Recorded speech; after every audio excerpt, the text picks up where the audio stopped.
Welcome. I'm Sebastian Mahfood, and you're listening to WCAT Radio, the on-air wing of En Route Books and Media, bringing you the dulcet sounds of Catholic wisdom with our host, Bob Olson, who will now introduce today's show and speaker. WCAT Radio now brings you the open door. I have left an open door before you, which no one can close. Open to the love of God. Open to joining the stream of love for others. And a wonderful panel again today, starting with Dr. Rhonda Chervin, who is a Catholic writer in Corpus Christi, Texas. Dr. Richard Garrity from Birmingham, Alabama. Happy St. Patrick's Day, Richard. Thank you. Professor of philosophy at EWTN, writer of books about Aristotle's Ethics, Plato's Republic, who's also writing a book about Blessed Cardinal Newman's Apologetics. And then we have Dr. James Hannock from Los Angeles, philosophy professor, father of 5 children, pro-life activist, editor at New Oxford Review, and then Commander Al Hughes from Corpus Christi, Texas, colonel in the Air Force, a married father who converted to the church from being an agnostic and also has degrees in engineering and in pastoral studies. And so, Commander Al, take it away. Thank you, Bob. And I'd like to say good morning to our audience. We are now live. And we also have a capability that the audience can call in. I'll give you the number now and then several times during the program. Get your pencils ready. It's area code 515-604-9344. And then you will need an access code, which is 914121. So call in with any questions or comments that you have. Now, today's topic is the panel members' most memorable spiritual and religious moments. And should be interesting. There's a lot of experience amongst the panel here, and so who would like to start out? Not me. Well, now, I was trying to be nice and humble by not seizing the stage. This is Rhonda, the drama queen. But if nobody else wants to speak, many of the huge religious experiences that I had, I've said over and over again on the Old Open Door, which, by the way, you can find the Old Open Door on a website called Spirituality Running to God, and we have about 3 years of programs on that. Well, maybe less, but I don't know. But in any case, and also on this show. So what I would like to focus on is one that I've spoken about less, and is probably the most important, well, not never, you don't have to figure out. See, the word most, Al, that you suggested for this, is it makes people uneasy, because how do you really evaluate if you have many of these kind of experiences, as I do? How do you figure out, was it more important that Jesus' face came alive, which brought me into the Catholic Church, or was it more this other one, That's very hard to figure out. In fact, we can't figure it out. But I have a little preface to this. Okay. No one gets canonized because of having mystical experiences, because Satanists have mystical experiences every day of the wrong kind. So having supernatural experiences doesn't make you automatically holy. You're holy if you have heroic virtue from the grace of God. And there are people who have heroic virtue who do things that I could never do, I don't think I could do half as well, who don't have what people think of as mystical experiences, that is, enhanced experiences beyond faith of supernatural realities. which doesn't mean that such people don't sometimes get a lift of the heart when they're at Holy Mass, but they're not mystical experiences in the sense of visions or audible locutions or stigmata or things like that. Okay, so with that preface in mind, one of the supernatural experiences that I treasure the most and that help me the most in life happened this way. Before I go into that, does anyone want to comment on what I just said in case you think I'm wrong? No, get on with it.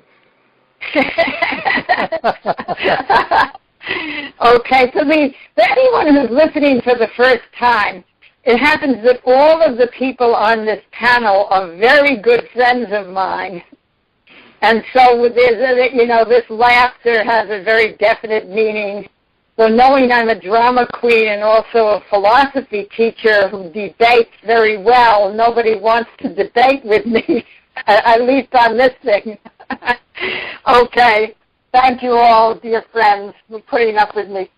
So the situation was this. I was in the parish, and there were these parish women who were part of a Lady of Fatima group. And they would be at daily Mass, and they would lead the rosary that I always attended because I always went to daily Mass. And I thought they were a little extreme. They were the type of women who wear blue on every Marian feast and who make clothes for the statue of the little infant Jesus and things like that. So even though I admired them, I had a little sardonic feeling about them, let's say. Okay, so they come up to me and they say, Rhonda, the statue of Our Lady of Fatima, this is a replica, this is a statue of Our Lady of Fatima that's usually in Fatima, Portugal, because the apparition was there, but that she goes around, the statue goes around the whole world to these groups, and then they put them in houses for a few days and say special consecration prayers at the same time. So they said, we have the statue of Our Lady of Fatima. Can we bring her to your house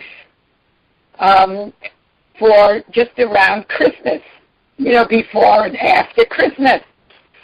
And I said, well, I'm very religious, but the rest of the people in the family aren't particularly religious. Maybe she would feel neglected there. Give her to someone else.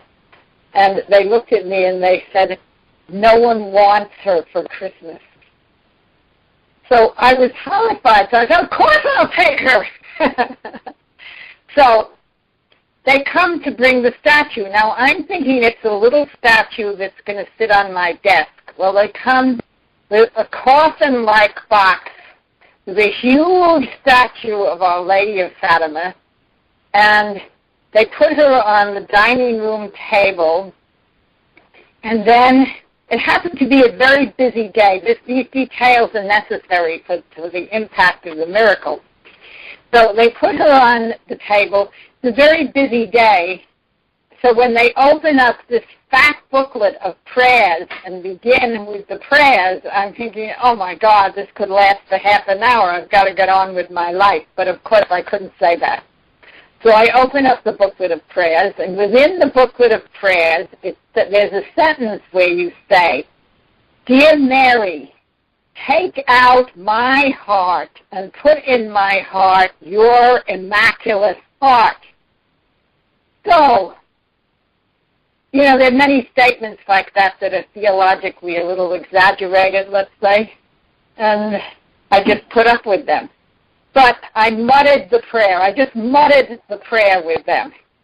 And immediately, I felt this fantastic peace flood my whole frenetic little body. And I felt this peace come over me. And immediately afterwards, that night, I was up all night with all sorts of interior, not visible, but interior visions of saints, Mary, Jesus, and words in my heart flowing, about beautiful words about God's love for me and this kind of thing. So I run to my spiritual director, and he says, well, Rhonda, that's beautiful, but don't go around boasting about this because maybe it'll go away, this peace, and then you'll feel like an idiot because I'm a very angry person, so no one thinks of me as peaceful, so they're going to be stunned. But then if 2 weeks from now you're still yelling at everybody, it's not going to look so good, so don't boast about this. However, it lasted for 2 years, that peace.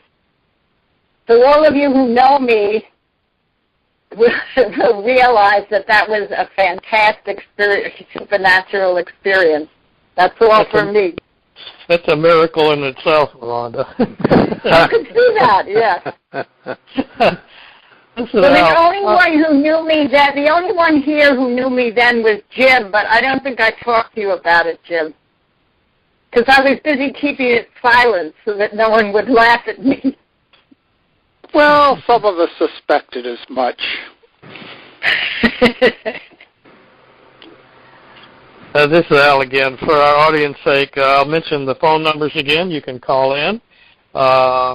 It's area code 515-604-9344, and then the access code 914121.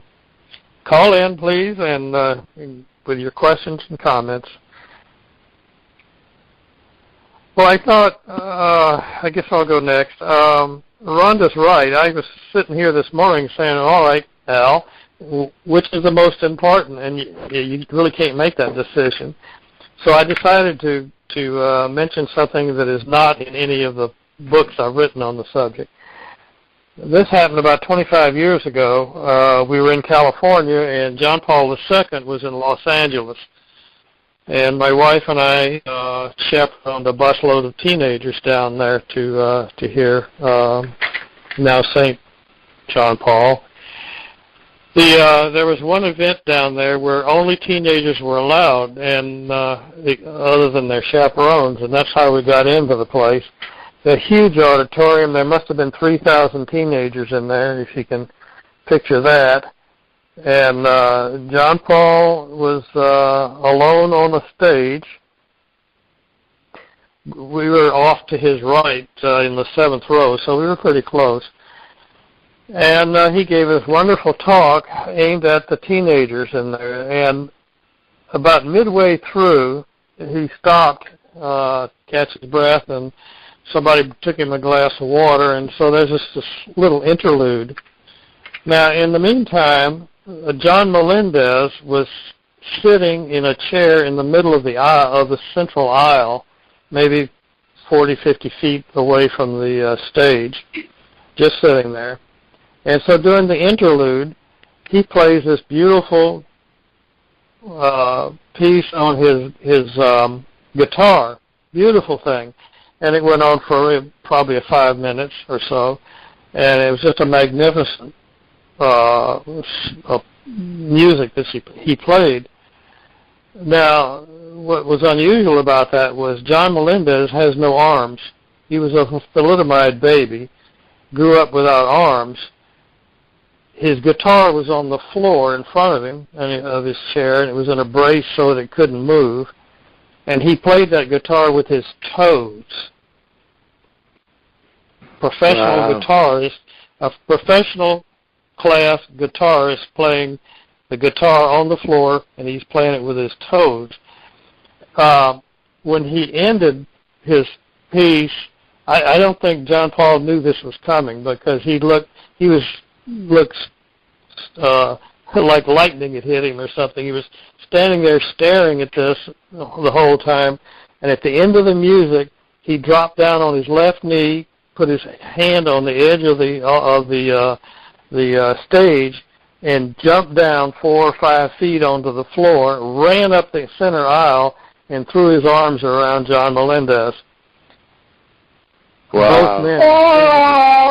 Oh, that's wonderful. That's absolutely wonderful.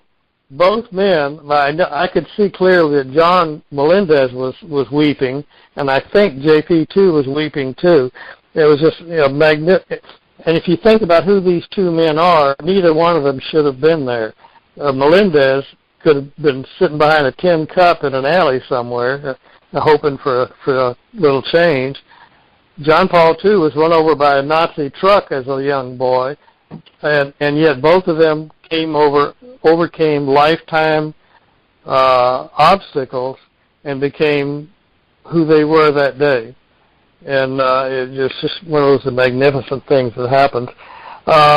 Now, I often wonder, that was 25 years ago, I often wonder about the teams that were in that huge crowd and how many of them must have gone on with that inspiration to do great things themselves.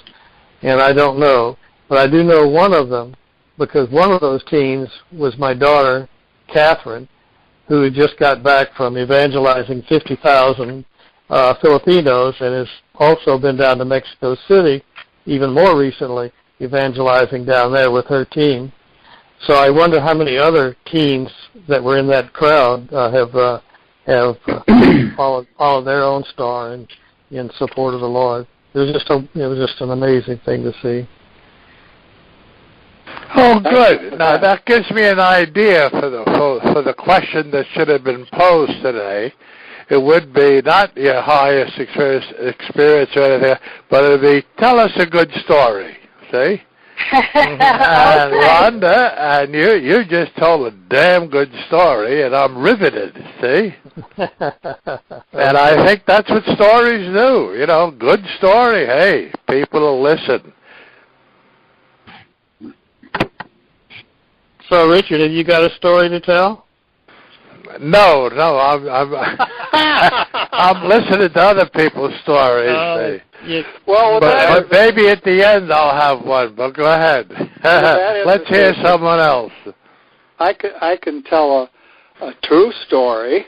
All right.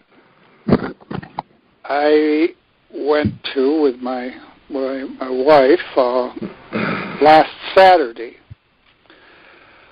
a funeral for a dear friend, godmother of one of her children, and with her husband, I'd spent many a Saturday morning praying in front of abortion clinics.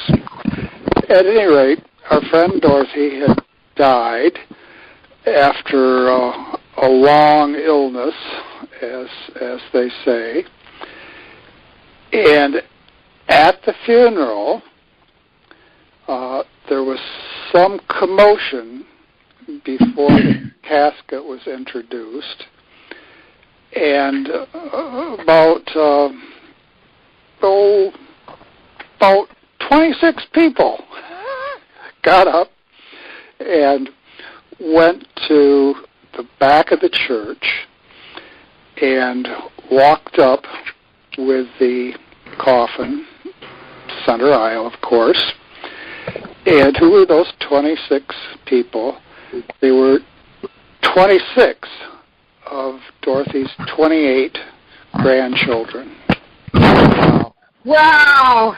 The others were out of the country. But just before they walked up with the casket, liturgically I would frown on this, but on special occasions, there was a fellow all in kilts playing the bagpipe. So we have the bagpipe sound, which can be a glorious sound, and then the 26 children accompanying their grandmother coming up the center aisle. And that was really moving because we'd known her for many years, and one of the noteworthy things for me about this procession is how the grandchildren look so much like the children. Not that she had 28 children, but she did have 9, and when I think back, I knew the children in many cases when they were about the age of the grandchildren. It was a strong family resemblance. But that was something that happened just very recently, and it was just truly heartwarming.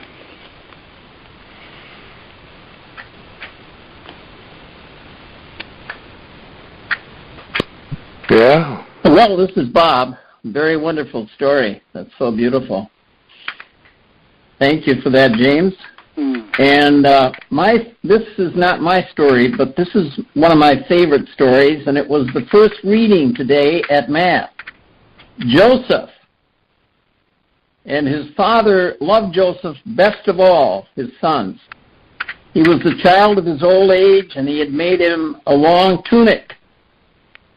And when his brothers saw that the father loved him best of all his sons, they hated him so much they would not even greet him. And one day they had gone to pasture the flocks, and the father said, Joseph, I'm going to send you out there to them. So Joseph went with the brothers, or after his brothers caught up with them, and they noticed him from a distance, and they plotted to kill him. Here comes that master dreamer. Come on, let's kill him and throw him into one of the cisterns here. We could say that a wild beast devoured him. We shall then see what comes of his dreams. Well, when his brother Reuben heard this, he wanted to save him from their hands, saying, we must not take his life. Instead of shedding blood, just throw him into that cistern there in the desert, but do not kill him outright. His purpose was to rescue him from their hands and return him to his father. So when Joseph came up to them, they stripped him the long tunic. They took him and threw him into the cistern, which was empty and dry. They then sat down to their meal, and looking up they saw a caravan of Ishmaelites coming from Gilead, their camels laden with gum, balm, and rosin to be taken down to Egypt. And Judah said to his brothers, hey, what's to be gained by killing our brother and concealing his blood? Rather, let's just sell him to these Ishmaelites instead of doing away with him ourselves. After all, he is our brother, our own flesh. The brothers agreed. They sold Joseph to the Ishmaelites for 20 pieces of silver. And then in the responsorial psalm, it tells about when the Lord called down a famine on the land and ruined the crop that sustained them, he sent a man before them, Joseph, sold as a slave. They had weighed him down with fetters, and he was bound with chains, till his prediction came to pass, and the word of the Lord proved him true. The king sent and released him. The ruler of the people set him free. He made him lord of his house and ruler of all his possessions. Now you talk about providence. Man, that's the height of it right there. Yeah, and you talk about a good story. I just read it this morning off the computer. Isn't it good? And you've got, I don't know if you're reading it off right in front of you or you're just recalling it by memory. No, but I was pretty much, I read pretty much the way it was. Okay, yeah. And it's a good story. It's riveting. And there's power in it. Exactly. This is Al again, reminding our audience you can call in with questions or comments or your own stories for that matter. Our phone number, area code 515-604-9344. And the access code to get with us is 914-121. So call in and let us hear from you. Well, I can offer another story. Go for it. All right. I want to begin by saying not so very long ago, but that wouldn't be true. It's been quite a while now. With a group of lay missionaries of charity. My wife and I are lay missionaries of charity. That's a group that is connected with Mother Teresa's Missionaries of Charity. We went to Tijuana to see Mother Teresa and to hear her speak. There are quite a group of missionaries of charity, sisters and priests centered in Tijuana. And Mother Teresa spoke briefly. She was already quite elderly at the time. And afterwards, we were invited to meet with her separately. And we did, and she spoke a bit more. And then we were allowed to come up to greet her, and she gave each of us her blessing. Okay, Jim. Jim, Yes. I won't let you do this. You have to say, what did she say to you? Well, I had to get up there first.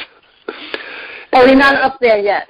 Oh, so you mean you knew she was going to speak to you separately. All right, I thought you were out of non-boastfulness, not going to tell us what she said. She spoke to the smaller group separately, and then we came forward, and she gave us her blessing.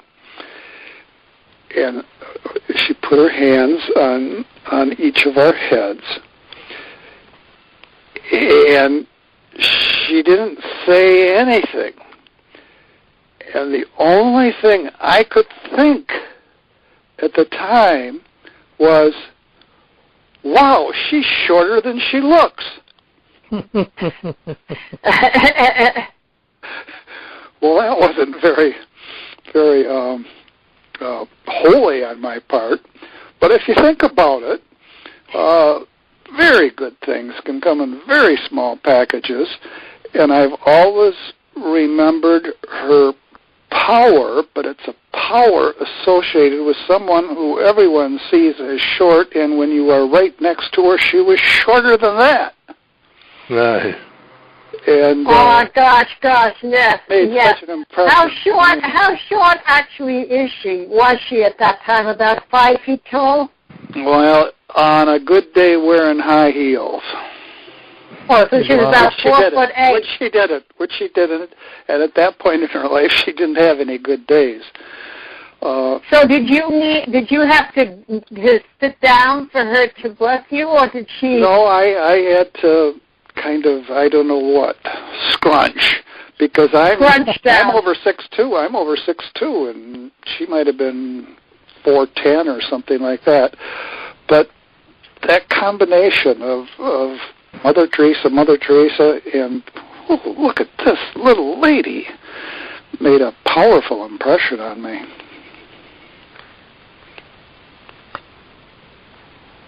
Now, I won't mention anything about the time I met Kareem Abdul-Jabbar.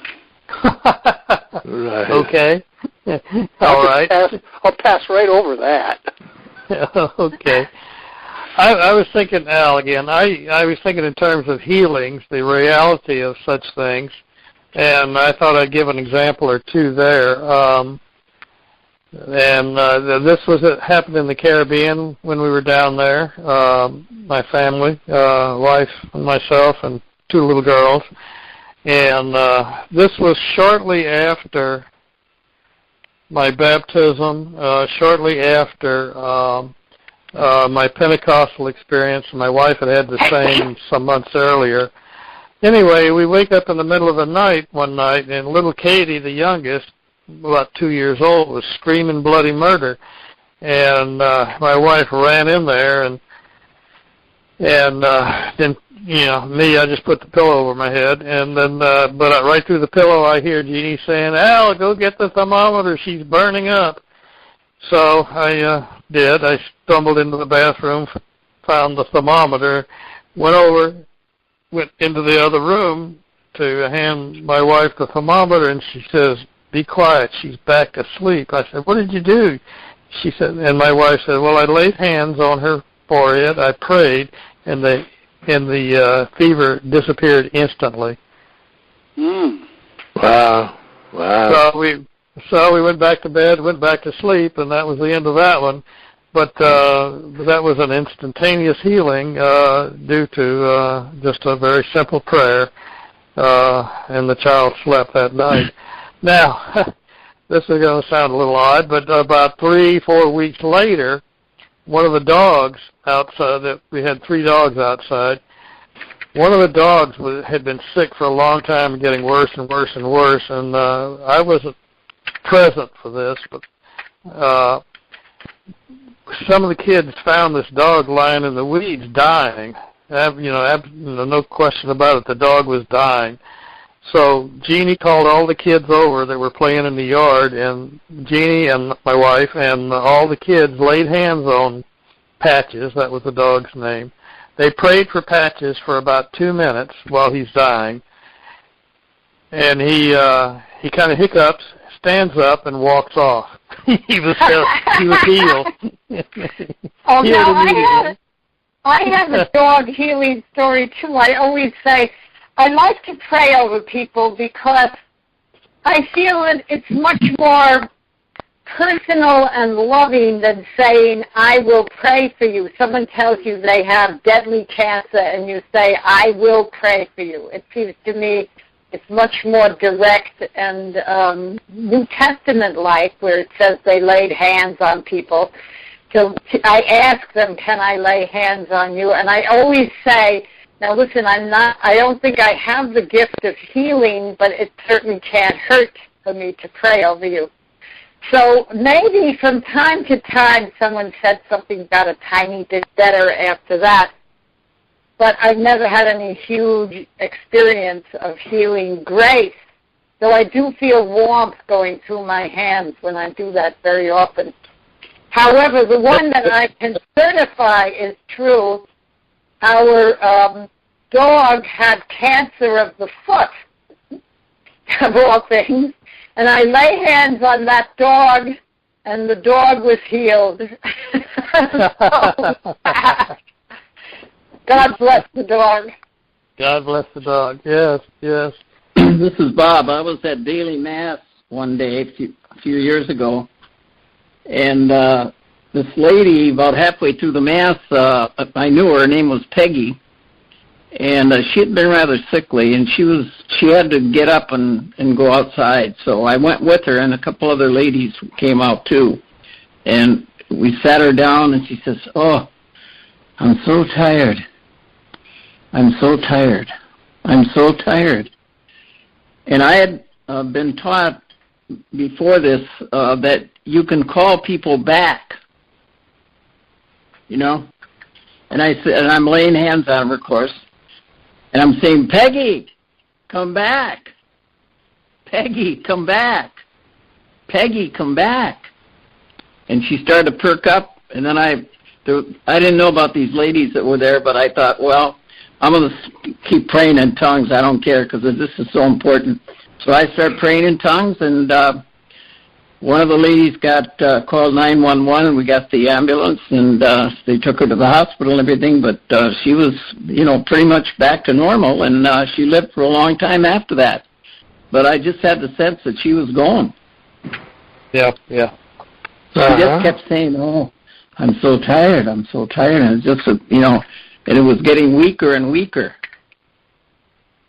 Yeah. Oh, now, you all should know, anyone who's listening to this who doesn't know this, in charismatic healing prayer services, no healer who has that gift of healing, which is, we don't heal, Jesus heals through us. Right. We never heal anyone.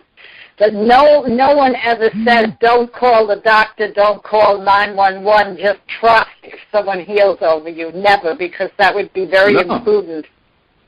Exactly.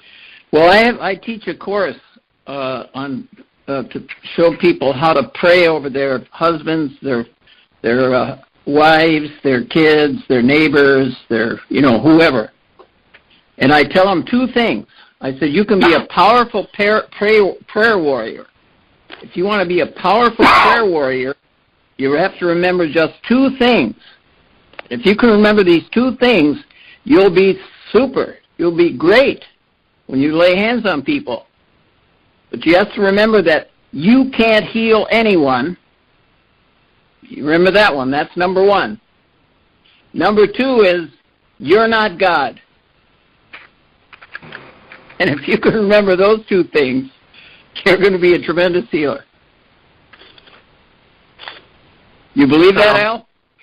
Yeah. Now. You were reminding me of, I guess it was a coach at Notre Dame that said, I just those two things. There's God and there's me, and I ain't he. Was that Jerry? Was that Jerry or? I don't know. I don't know who it was. But, Jerry Faust? Probably Jerry Faust. I have no idea. I just remember hearing that. What were you going to say, Rhonda? He said there's only two things I know. I know there's God, and I know there's me, and I ain't he. Okay, I think I have a story now. It was all the while.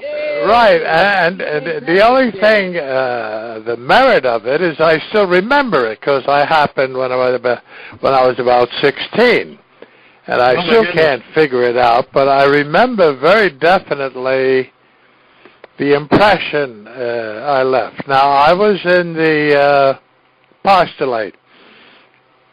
And I was on the third floor in the dormitory. It was 2 o'clock in the morning, so it was high up, and then it was on a hill, so it looked out over a long plain way off.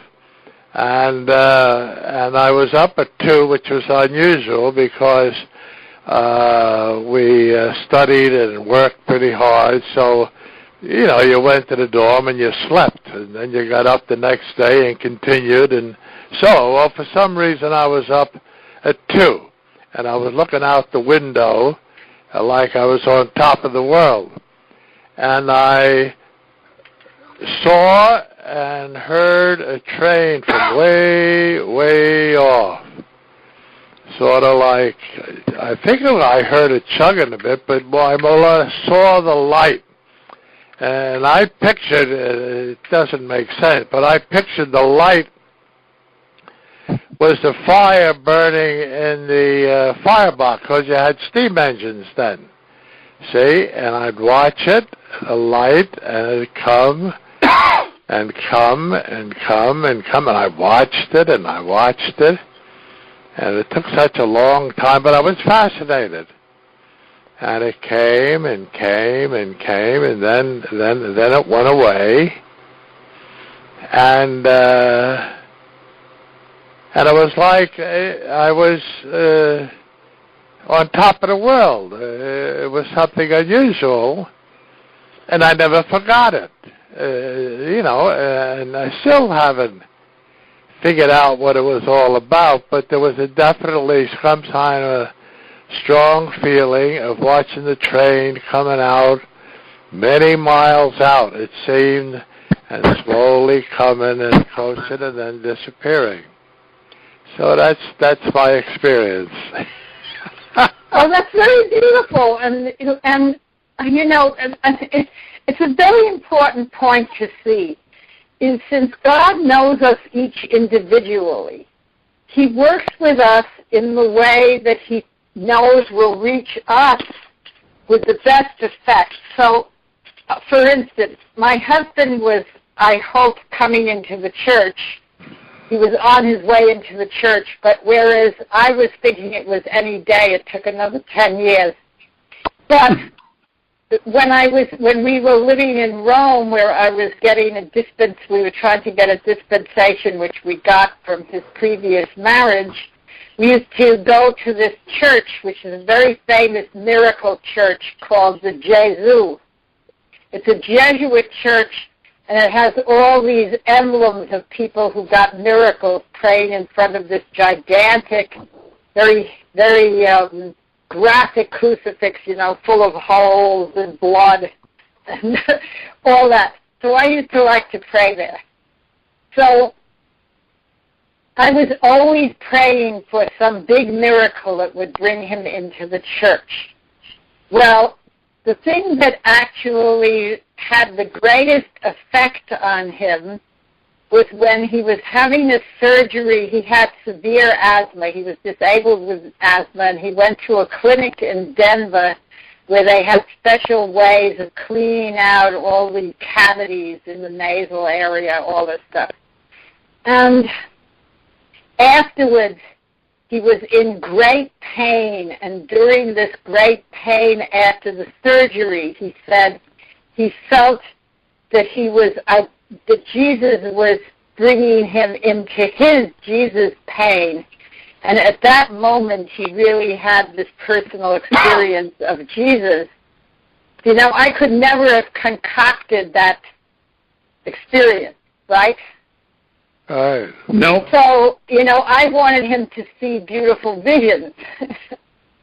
And since he did suffer for a good 30 years of his life with asthma attacks and all this possibility of uniting his heart to that of Jesus in the midst of these sufferings was much more important for him than to have, for instance, seen the face of Jesus come alive, you know?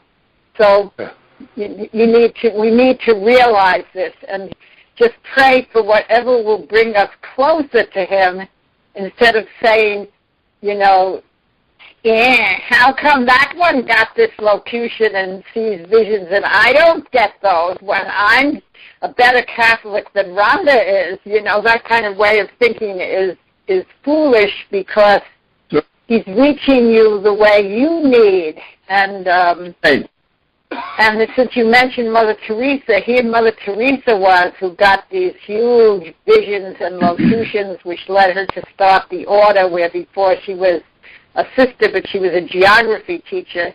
She certainly never thought she would become the most famous woman in the entire world in the 20th century from being a geography teacher. Right. Okay, so here she's getting these visions and locutions that lead her to take care of the poorest of the poor, which is certainly no glamorous, world-famous role, right?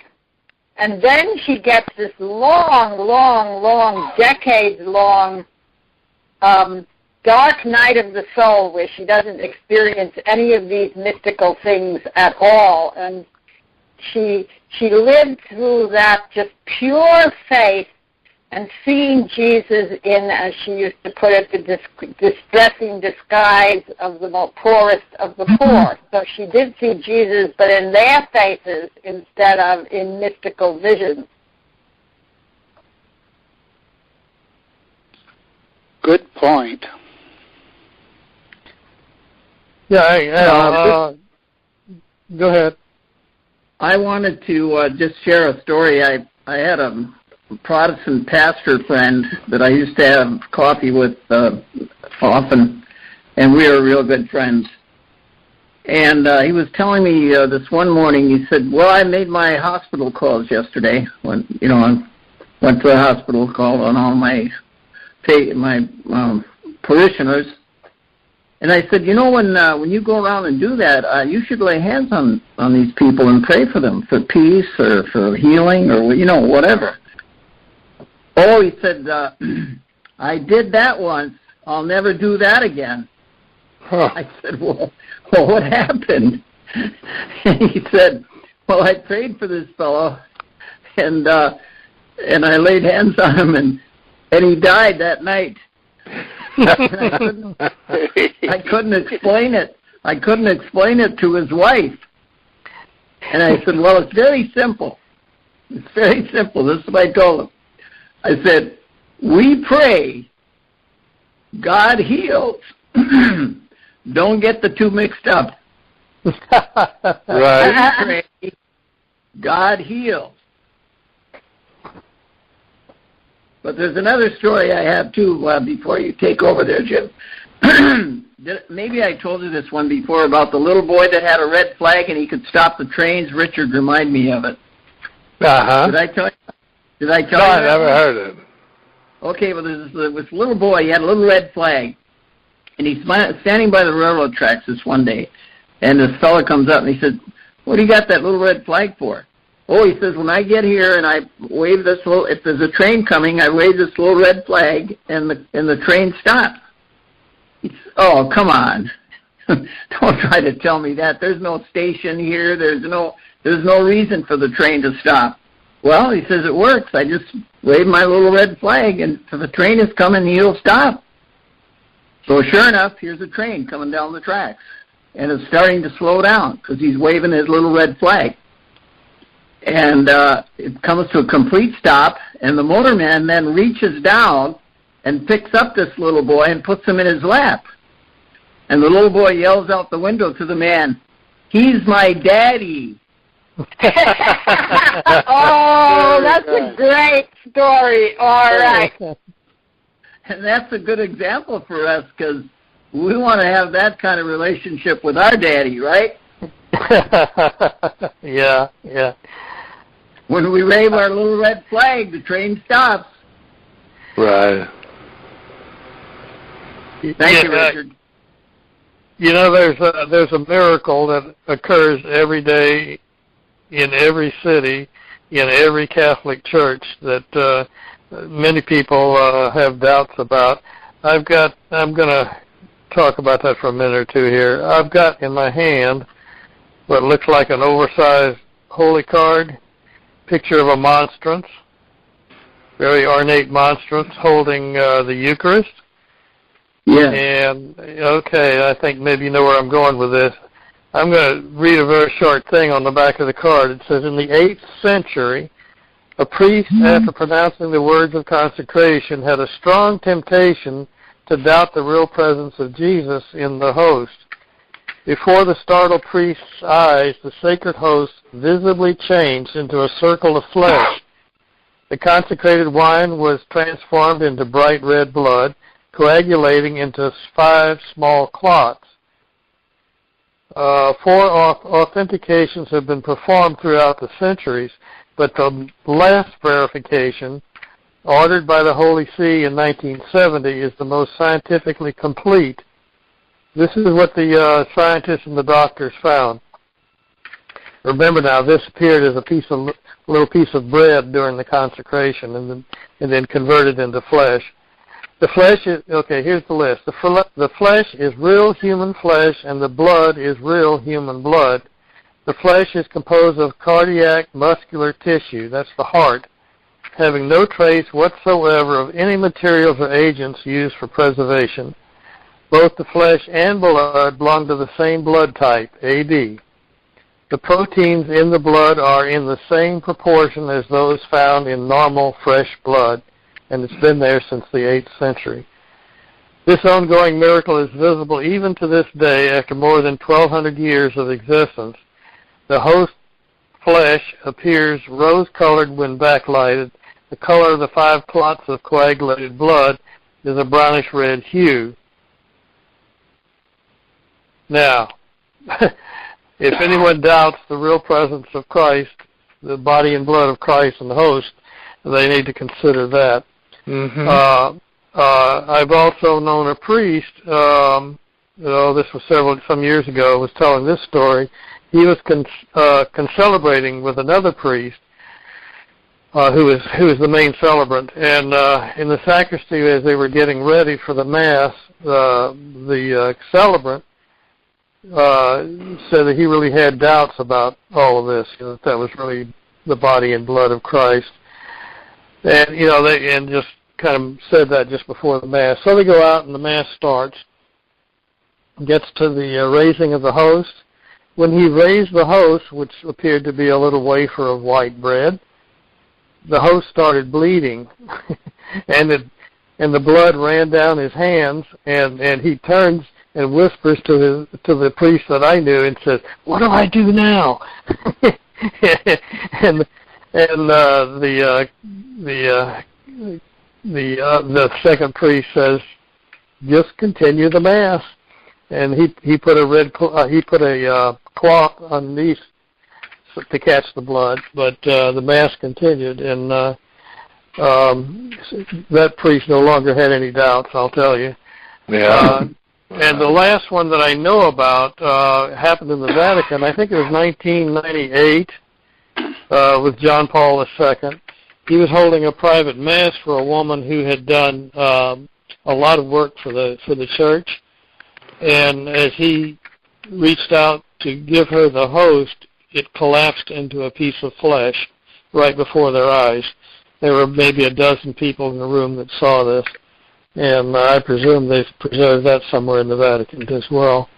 The bottom line, that little piece of bread may appear like a little piece of bread, but after consecration, it is the body and contains the blood of Christ. There's another one that happened recently in Argentina. I think the details are revealed by Pope Francis. It was in his area, and I don't remember all the details, but you can Google it, I think, on the Internet, Miracle in Argentina. Mm-hmm. Okay. But Rhonda, if you remember the story remember Jim Anderson, the guy from Missouri? Remember how Which story? The one where he was a Eucharistic minister? No, you tell it. I forgot. I don't remember the details. I can't remember all the details, but I'm going to listen to it again and write those down because that was a good one. So we'll tell that. Subject, to the panel, that subject's going to come up again the end of April or the first week of May. Okay. Hour session. So collect all that information and be ready. Pardon? Oh, okay. Tell them exactly when this is going to be. It'll be the first Friday of May. Okay. And the topic is wherever I've got it written down. Hold on. The topic let me just say to you, Jim Anderson is a man who works for Caterpillar, the huge company that does all this construction and, builds things.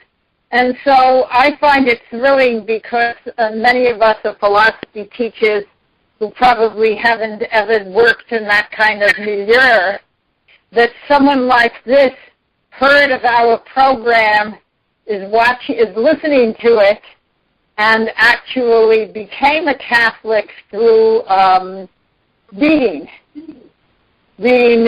books about the Catholic faith. Mm-hmm. Well, it's happening all the time. But it's good to have that. His testimony was beautiful on one of your programs there, Rhonda. Jim here, I'd like to make a connection and raise a question by way of story. Excuse me. Bob read to us from the scripture reading today's liturgy. And not so long ago, it might have been 2 or 3 or 4 days ago, we had the account of Dives and Lazarus. And Dives is the rich man, and Lazarus is at the gates of Dives' house, and the rich man goes past Lazarus each day. Well, time passes, and the rich man dies, and Lazarus dies as well, and the rich man is feeling the fires of Gehenna, and Lazarus is in Abraham's bosom, and the rich man calls out, Father Abraham, send Lazarus to speak to my brothers, and the response says, well, they have Moses and the prophets. If they won't listen to them, they won't even listen to somebody who has come from the dead. And that raises in my mind the question of the evangelical point of miracles and the what could you say, the probative, the proof value of miracles. And I always, I hope, am open to miracle stories, and I take some of them at least to to be true. And yet I don't think of miracles as coercive. I don't think of miracles as forcing belief. And the idea that Lazarus would come and speak to the rich man's brother, and thereby compel their belief. Well, the idea, I think, is if these brothers who are following in their rich brother's footsteps to their ruin, if they won't listen to Moses and the prophets, they won't hear this either. And so when I hear some stories about the Eucharist, the thought crosses my mind, well, why don't we have teams of scientists come and do high-tech filming of the whole event, and, well, our evangelization could take the form of showing this material. And we could do similar things with, say, the Shroud of Turin. And well, I suppose we could. Oh, no, Jim, actually, this has been done, and some people are greatly moved by those scientific proof. My point, some people won't be because they're just resistant. Precisely. And the idea that I had in mind, the fantasy I had in mind was investing millions and millions of dollars and using this as the key method of evangelization. And of course, the church doesn't. I don't think the church should. Those who have these experiences, I think, in a way, are like the woman with the flow of blood who has the occasion to touch the cloak of Christ. And that's a wonderful thing. Mm-hmm. It's to a miracle. But we don't, as the chosen people, Old Testament, New Testament together, we don't rely on this sort of thing. It's an occasional sort of thing, and it connects with what we do have is the ongoing testimony of Moses and the prophets and the life of Christ. And I want to say that to put miracles, contemporary miracles, in the context that I think they belong. Well, the way I look at it as far as this Holy Spirit, we don't know. In other words, like this program, we don't know how many people are going to be touched by this. In other words, like you don't need a scientific thing. For example, like I had this fellow on our program, Life in the Spirit, which happens every Wednesday at 4:00 Eastern Daylight Time, and it's called Life in the Spirit. And I had a testimony from a man. I was doing a Life in the Spirit seminar over in Southern Connecticut, and I met this man, and his story is so fantastic. He started to get into drinking and drugs in high school, and I think he was doing it for maybe 30 years. And he got to the end. I mean, he just didn't know what to do. I mean, he was despairing. I mean, he was probably, I don't know if he thought about suicide, but I'm sure he did. I don't remember all the details. But somehow he and his brother decided to go to the movie, The Passion of Christ. Okay? And that was the start of his conversion. There was something that when Jesus came out of this cave, it just overtook this man. He was just overtaken by the Holy Spirit. And that was the start. It took about, like you say with your husband, Rhonda, it took about 10 years. But today he's a strong Catholic. He's praying the rosary and he's, doing all these things, and he wanted to be baptized in the Holy Spirit at this Life in the Spirit seminar. I mean, these miracles can happen in so many different ways. Yeah. Does that make sense?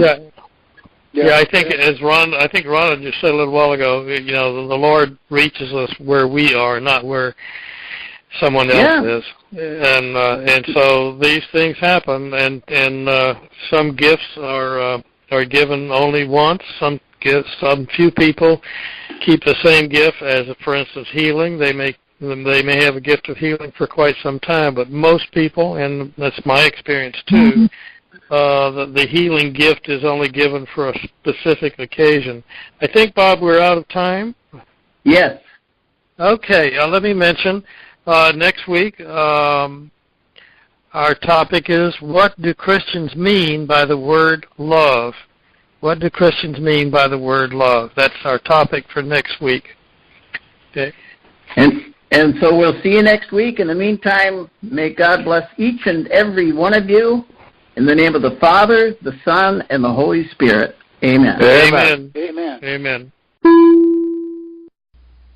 We hope you enjoyed the program and will join us back for another show on WCAT Radio. This is Sebastian Mahfood. Good day.